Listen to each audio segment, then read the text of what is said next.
Basta na yung order nyo. Ayan po yung T-Reach Infinite Road Bike natin. Naka 2x12 speed, alloy frame, seat post stem, drop bar, fork. Ayan, quick release na rin po yan. Alloy na rin yung kanyang hub. Dating 20,900, ngayon ay 15,900 na lang with 6 freebies, club tube, machine guard, arm slip, taillight, battle cage. Ayan, papakita ko sa iyo good condition, walang gas-gas or anything sa kanyang frame. Black with red color combination. Ngayon papakita ko sa iyo na yung nakatono. Long speed po yan. So ngayon papakita ko sa iyo yung nakatono. Sa crank naman niya, alay na rin gulong sa likuran. Ganoon din dito sa harapan, walang alugang headset.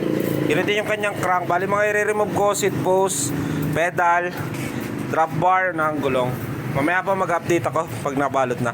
Yan po yung T-Reach Infinite natin, 15,900 with 6 freebies, club tube, machine guard, arm slip, taillight, battle cage. Boss na yung order nyo.